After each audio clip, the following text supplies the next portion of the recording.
Hi, this is Craig Lane with Health Alchemy, and I'm going to do another video in our series of early warning signals, or simple low-hanging fruit methods in health, you might say.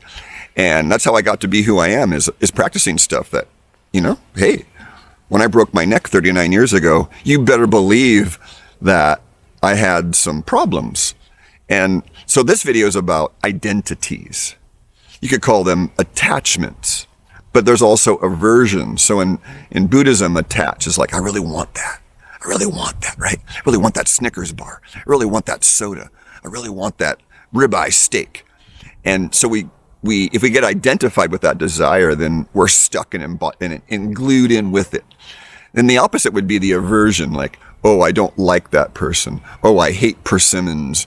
Oh, I don't like to be by the ocean and smell the fishy stuff. I don't like seaweed. But I was taught this long ago, and it makes a lot of sense when you sit with it. All aversion is an attachment to not have. So it's an attachment, again, in reverse, right? And so it keeps us stuck. That's why the Buddhists say walk the middle way. But it's not a gray, passionless middle way. The middle way is already running through us. That's right. The middle way is always and already here. The peace you seek is always and already here. The non-identified state is always and already here. So what's the solution then? So we say, I'm identified right now as an angry person, or I'm a sad person, or I'm a cancer victim, or I have ulcerative colitis. Any label we're attached to is the false idol out of the Bible. Thou shalt not worship false idols. Now that's a very poor translation in a lot of ways. So what it's actually saying is, don't identify with the externals of life. Like government's another example. Don't idolize government. Don't identify that the government has control over you and authority over you. Because the word authority means author. And it means when you give them control over you, government means governing the mind. And their jurisdiction is limited only if you contract with them and give them that. You contract with your own identities, right? There's hundreds and millions of subtle identities. So the quick solution then is back to the video about sitting in silence. Set your timer for a minute.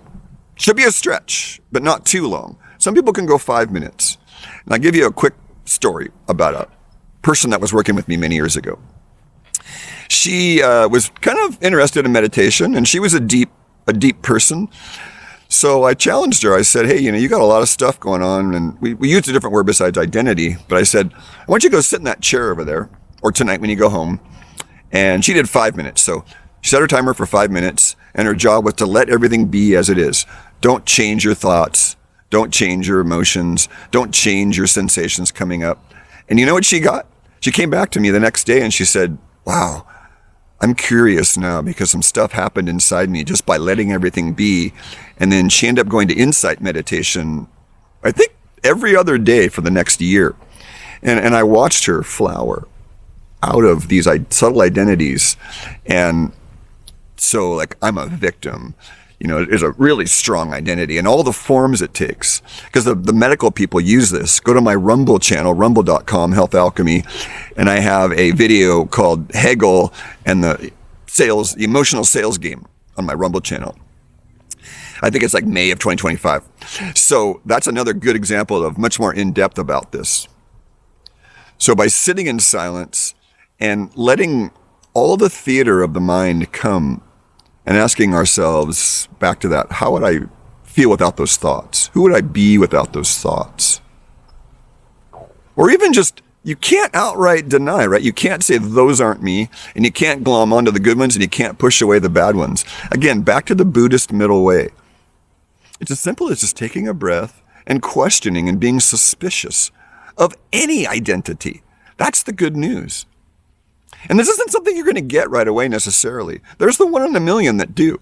But trust me, I've been at this for 35, 40 years. And so grace comes when the awakeness or the awareness or the soul or the self that you are breaks through you.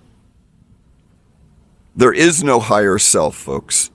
There's just the self that's always and already here.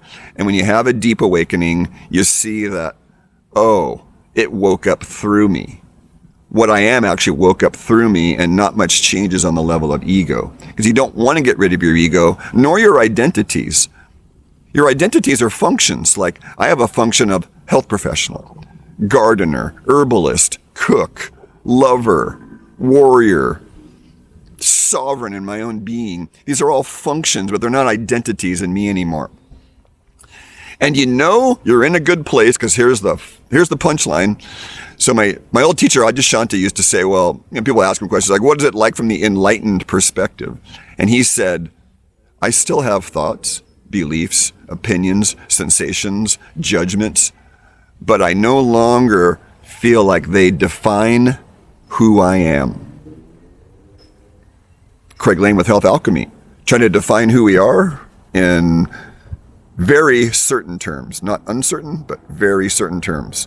And this is one of the key early warning signals. Because the identity of I'm a cancer victim, then you see where it goes from there. Right? Anxiety, fear, doubt, all that. Shame, maybe even. So work with that and see, put some comments in the comment thread. Let's share and see what's working for you.